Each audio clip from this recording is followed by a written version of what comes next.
All right. Well, welcome everybody. I am excited to be here with you once again. We've got an exciting webinar agenda lined up.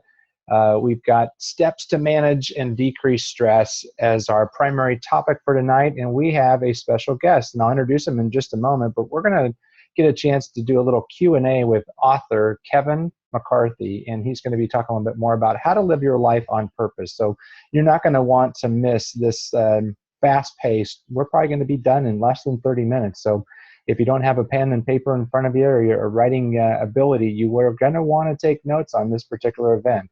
This, I believe, can be game-changing for you as you transition out of the challenge. If you're not in a challenge, don't worry about it. But we have a whole bunch of people that are participating in our Fall Health Games Challenge that are joining us here tonight.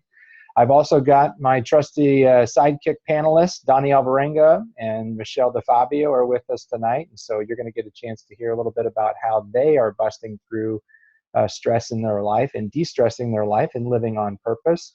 I just want to do a couple of quick updates on the challenge. Many of you know that there is a team prize for those teams that have the highest participation score. And so there's some nice chunks of change left on the table. And if you have maybe checked out of the challenge because you've earned enough points to win, we'd really encourage everybody to continue to participating all the way until the end, which is Sunday night is the last night you can earn points in the challenge. And every point reinforces a healthy habit. So make sure you get all your points. There's some special contests that are still available. There's the Rest, Relax, and Enjoy photo contest that you can post a picture of your feet up or just hanging out with a cup of coffee out on the back porch, enjoying that fall weather. We've also got the weekly pay it forward points. If you haven't got your weekly points, make sure you capture those before Sunday night, before they're gone. And also, you can post a picture before and after, or just an after photo. If you don't have a big weight loss story, you can just post an after photo and get 75 bonus points to help you to become a winner in the challenge. I also wanted to let you know that we have officially announced that we're going to do a special edition 4-week Holiday Health Games Challenge. It's going to launch on November 21st. There's going to be about a month in between challenges, so make sure that you check in with your challenge team leader or the health coach that invited you. There's going to be some special focus groups, and there's going to be some Facebook groups and some other stuff that's going to go on in between the challenges. But as you're well aware, we put on a great challenge for those people who want to participate and get healthy with us, and we will not hold anything back for this holiday health games version. We're going to have new holiday videos and daily readings that correspond to the seasons. We're going to have less points to earn, and we're going to have recorded huddles so everybody can jump in right on Monday, pick up a really quick, healthy educational tip with a variety of different speakers that are going to be sharing. But that's going to be available on a recorded basis. Just because of the busyness of the holidays, we felt like it'd be better to do it on a recorded basis versus live. So make sure you check in with your team leader or the health coach or person that invited you to get a link to join. Those links will be available right before the challenge ends so that you can use your winnings and you can play again in the Holiday Health Games Challenge. So real quick survey while we're waiting or getting started here. I'd like to have everybody just give me a little bit of feedback on how you're doing in managing stress in your life. So if you've never done this, you should be able to just click on your screen and cast your vote. If you're using a mobile device, you may have to slide on the screen or open up a chat window that's popping up on your screen right now. But go ahead and cast your vote. We'll keep the poll open for about 10 seconds. And while we're doing that, I want to throw it over to Michelle and just see, Michelle, how did your team do in the challenge? Did you guys have a lot of fun? Did you enjoy the process? Oh, our team has been awesome. Lots of different people from different states that we never would have met each other, and all supporting. I love when you look on the team wall and people who have never met are fully encouraging each other each day. So that's my favorite part, is that our challengers know they can go to their team wall and somebody's going to be there to cheer them on or pick them back up or give them a tip. So it's been a lot of fun watching that go on. That's great. And hey, Donnie, what are you offering to those challengers who just are really gaining momentum right now, but are maybe not clients or they're not coaches inside of the system of Take Shape for Life? What are you offering them as a way to stay connected to you and the other team members? We have several coaches on our team, and so we have different support groups on Facebook where we can kind of stay connected and hold each other accountable and stay focused between the challenges. That's great. Well, our polling results are up. We have about 62% of our participants are doing their best to relieve stress, but they could use some tips. So tonight it'll be right on target. And then we have about 30% of our audience that is doing really well, and a couple of them that are just maybe struggling a little bit. So panelists, keep that in mind as you're addressing the audience with your responses so that we can end up customizing it to the people that showed up here live. For those of you that don't know Kevin McCarthy, and for those of you that do, go ahead and throw in a chat message if you've had a chance to read his book, just so that other people know that, what the best takeaways that you had from the book. But Kevin has been a real big fan of what we've been doing with our health coaching program. He's been a client of the program. He actually was the guy that inspired me to kind of get going on my health journey, and he's just been a great friend. He's also been a great mentor, a great coach. And he is America's Chief Leadership Officer. He's written 2 fantastic books. He's working on another book right now that'll be, I'm sure, another bestseller. But his whole content of his thought process is about getting people to be on purpose. And it is my pleasure to be able to introduce him as our special guest speaker for tonight's webinar. Kevin, welcome to the presentation. Thank you, David. It's just great to see you all, and thanks for having me here. Well, you've got a background that I did not go into great details, but give us the 1-minute update on where you position yourself in terms of being a leadership officer and how people can benefit from being on purpose. Sure. Well, for 25 years, I've been helping clients be on purpose, both individually and organizationally.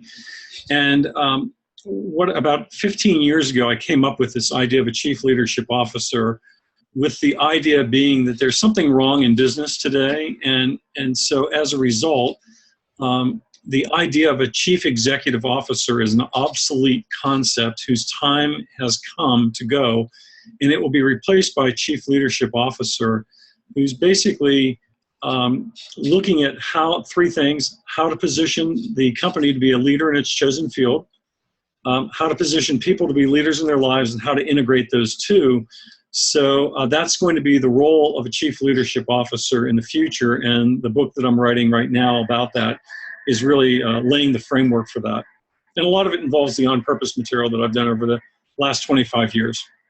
That's great. Well, we have participants tonight that are coming from all different walks of life. I'm sure we do have a lot of CEOs or executive officers inside of an organization, and then we've also got some individuals that are chief executive officers of the home. And so maybe you can share a little bit more about how the participants tonight can benefit from this on-purpose conversation, regardless of what position or title that they have in the marketplace. Sure, and you're exactly right, because I really do look at it and say, well, the book is set, that book will be set for the marketplace, in other words, for chief executive officers. But in fact, everybody is a chief executive officer, or in my terms, a chief leadership officer of their life. And if you're not adding the dimensions of purpose into your life, then you're actually playing with about 2/3 of your capacity. You're playing on sort of a flat level. Whenever you add the purpose dimension, it adds a 3rd dimension to it, which gives you a more whole, sort of a full-bodied approach to life. And so what happens is when we're either unaware of that or how to engage it, we end up with kind of a flat life. It doesn't mean that it's a bad life. It can be a good life, but it's not a great life. It's not living at this, perhaps the vibrancy, the gusto that we want. So that's really what that is adding to the equation. And a lot of us actually are longing to know why my life is meaningful, how I can make a difference. Well, and we want to jump right into that, Kevin, but you've got a story about really getting on purpose in your health, and maybe you could talk about how those 2 are correlated in terms of being on purpose mentally and then being on purpose physically. Sure. Well, the picture on the left is me in September of 2008. And I was peaking out about probably 240, 245, something like that. I'm only 5'9", 5'10". So I was sort of a chunky little guy. I called it, that was Kevin wearing his fat suit. And that's the way I saw it. And interestingly enough, I was introduced to Dr. Anderson. I was booked as a keynote speaker for the National Convention for Take Shape for Life in July of 2009. I may have my years off a little bit here. And I decided to do the program. It's part of the due diligence I do with clients is I like to see what's going on. Well, I was amazed because just doing the Take Shape for Life program, I lost 50 pounds in 3 months. Results not typical, right? Isn't that the right way to say it? And have basically kept the majority of that weight off. I've put a little bit of the weight back on, but I changed my whole lifestyle, changed my habits. I was a guy that used to eat a pizza every week, every night I could almost. And today it's been a long time since I've eaten a pizza. And now I might have a piece of pizza instead of the whole thing as an example. So it's really made a huge difference in my life. And I hope it's doing the same for a lot of people. Well, it sure made a huge difference in my life. And so I thank you for that. And you've helped me and many others to address some really important questions. And these 5 questions have really made a difference in the clients that you've worked with. Walk us through those and how they can help us to be on purpose. Yeah, well, let me take it to the topic tonight, which is stress. One of the things, basically, when you answer these questions, I sort of call these the great life questions that we have. And the big question of who am I is a question that is always there. We're wondering, who am I? And then along with that, that's an identity issue where if you don't really know who you are, and it's not a matter of like my name or you have amnesia or anything like that, it's a deep, soulful question that comes to the sort of the heart of who you are. The why question is asking the question, why am I here? In both the cosmic sense as well as maybe why you're in this meeting tonight even. But it's really the deeper question, why am I here as a person? Why am I alive in this time, this age? And there's a reason for that. That's your purpose. Where am I going with my life is a vision. And that's something that's actually planted in each one of you.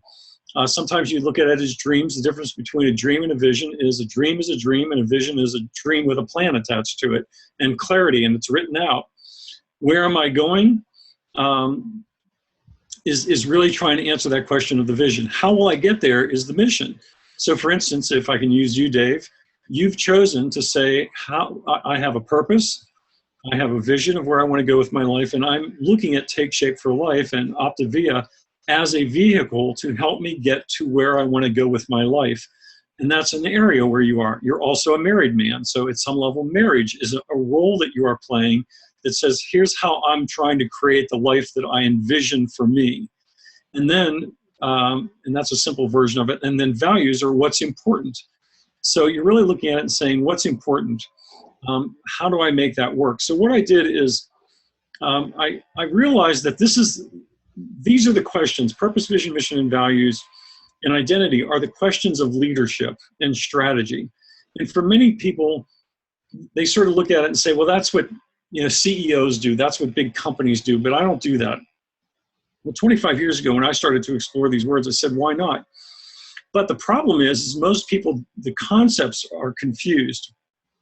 So I've got this little guy here. We call him the On-Purpose Pal.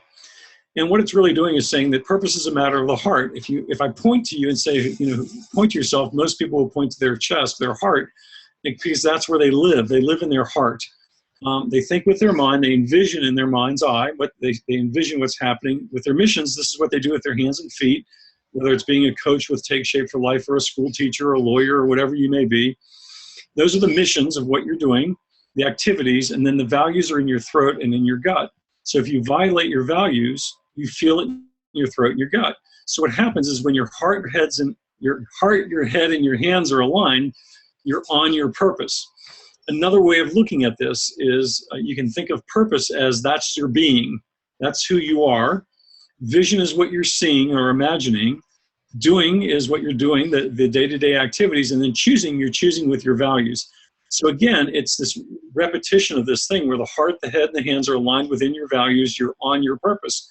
It seems like it's difficult, and I'm not going to say that it's easy, but the alternative is to not be aware of it and to just kind of leave it to chance or hoping, or you don't have anything. So what it really is a very simple system. Answer those 5 questions, and I promise you, your stress level will go down because you now know who you are, and you're now making forward progress. You're going to feel energized. You're going to feel positive about what's going on. When bad things happen that normally would stress you out, maybe spiral you down, you're going to look at it and say, wait a minute, I got to get back to who I am, why I'm here, where I want to go with my life, how I want to get there, and what's important along the way.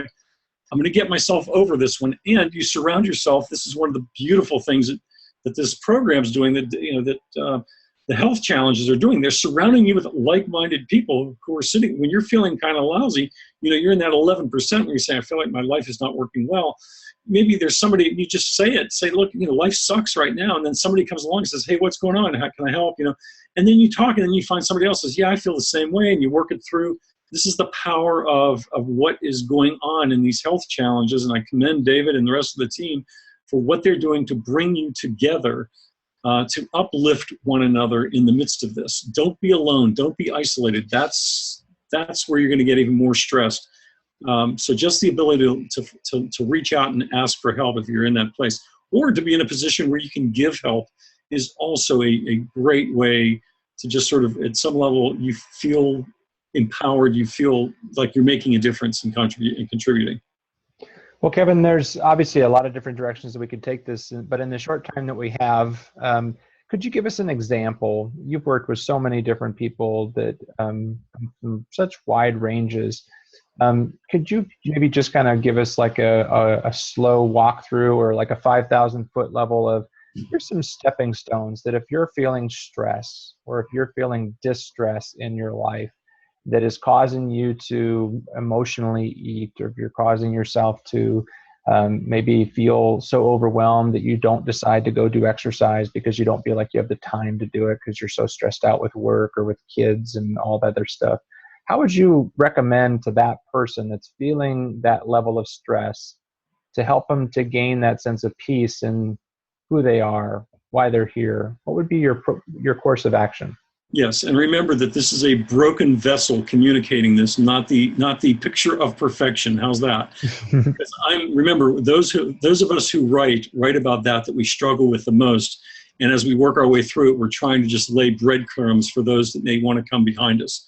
So with that said, that caveat said, what I have found is, again, surround yourself with people that are there. Have somebody that you can reach out to. It's easier to jog with somebody or walk with somebody rather than necessarily go it alone. Some people do like to go it alone, and that's fine. When I was at the University of Virginia getting my master's in business at the Darden School, I used to go over to the university. They had a psychology professor over there named Dr. Brown.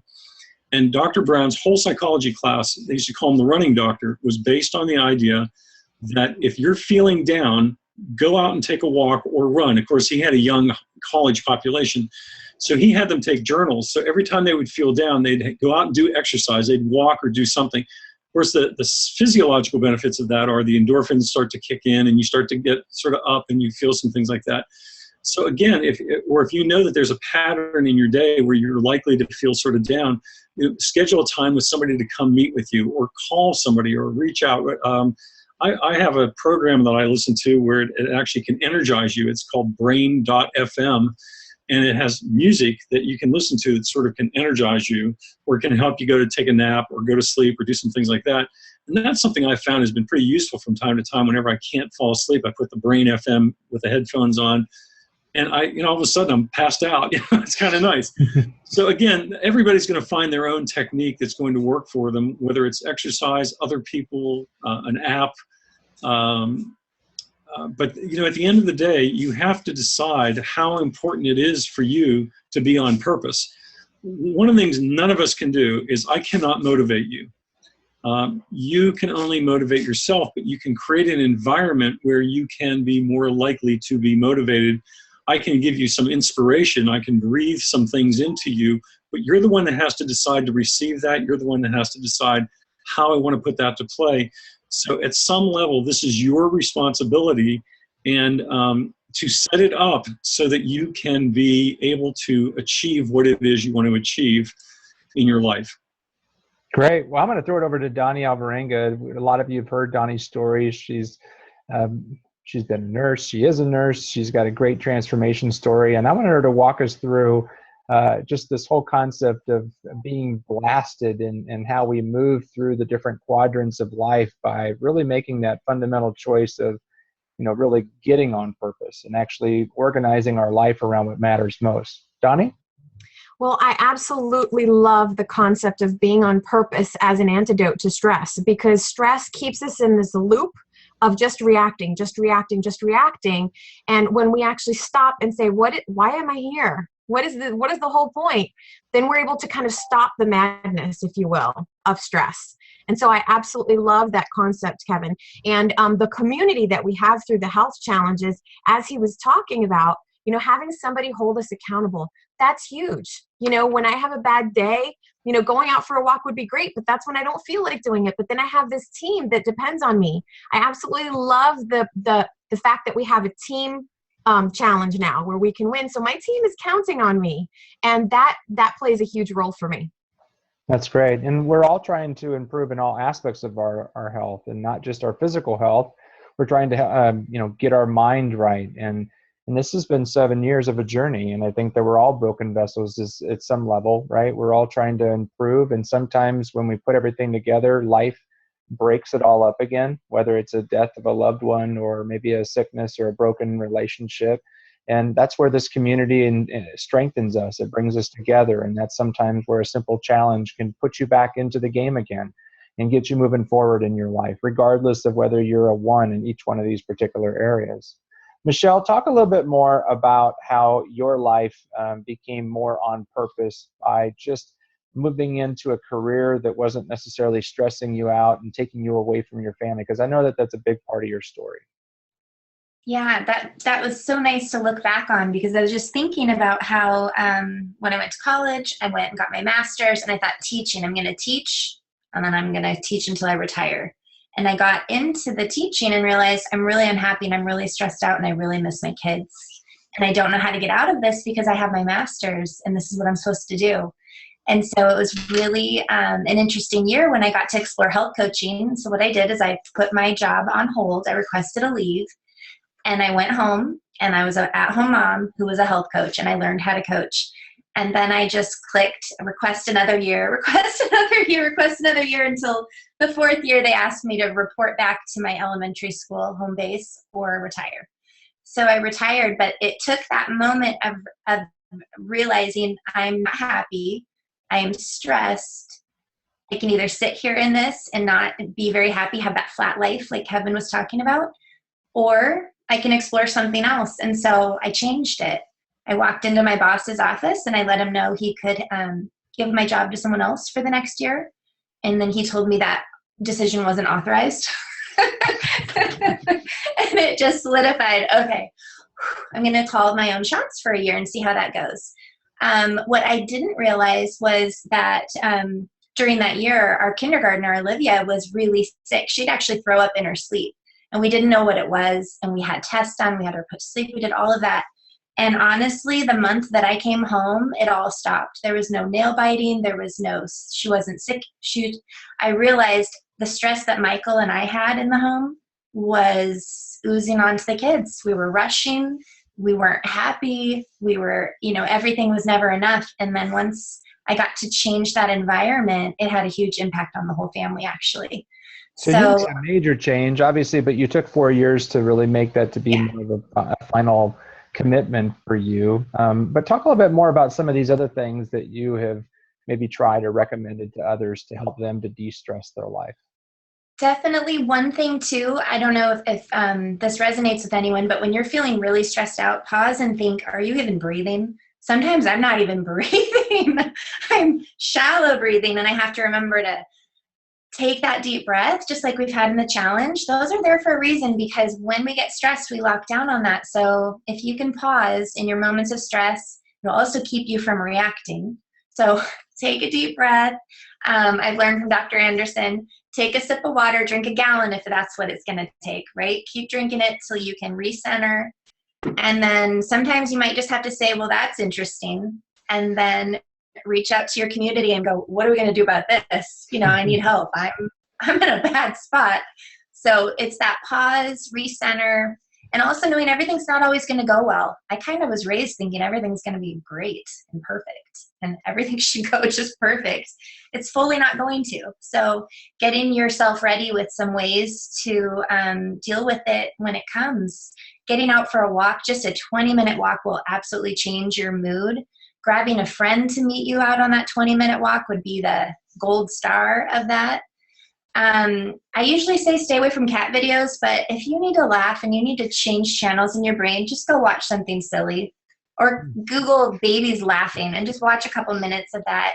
Sometimes we just need to change the channel of where our brain is stuck so that we can step back and realize, okay, it's bad, but it's not everything. Another thing I do is, even in my office right now, I've got one of those oil infusers, so I do different scents. And I kind of set the mood for my office. So in the morning, I might do grapefruit, and now I've got lavender. I like to ask my business partner to get me flowers, so I have fresh flowers in my office, and I'll have candles. You just find what makes you happy. It might be music, like Kevin was talking about, different music for him to get energy, to get his work done, or to calm back down. So you need to find what's good for you, and it might be going and getting a cute outfit. Right? Because nothing cures a bad day better than a good outfit. Little retail therapy is what you're saying, huh? Little. I don't mean go big. I mean well, maybe little. it's something to look forward to for the next challenge or the next month of being on your program is, getting out there and getting a nice outfit that maybe you could fit into a little bit easier, or maybe you could fit into once and for all once you reached your healthy weight. So for those of you that are looking to improve your mental well-being and you'd like to live more on purpose, we highly recommend Kevin's resources, and you can check it out on the web at onpurpose.com, and reach out to Kevin directly if you'd like to learn more about some of his work. We appreciate having Kevin on, and if you have not already had a chance to take a look at the Take Shape for Life and Optavia programming as a way to continue your journey after the challenge is done, we strongly recommend that you contact your coach, find out what support resources they have available. If you're not fully convinced that the healthy fuelings that we use in our program are definitely what you want to do, there's modified meal plans that you can pursue, and you can end up using more of your healthy natural food if that's your strong desire to continue your health journey. We're a program that meets you where you're at. And if that serves you, and we can continue to coach you through adopting the habits of health inside of our community with our personal health coaching support, we would love to have you be a part of our growing dynamic community. So what's next? Stop and schedule a health coaching session with your team leader and coach. Challenge yourself to expand your support team and decrease the stress in your life. And go out there and continue to finish strong inside the challenge. Thanks, everybody. I sure appreciate the opportunity to join you for this last Health Games, and I hope that each and every one of you finish strong and come back and join us again in the Holiday Health Games Challenge. Thanks, everybody.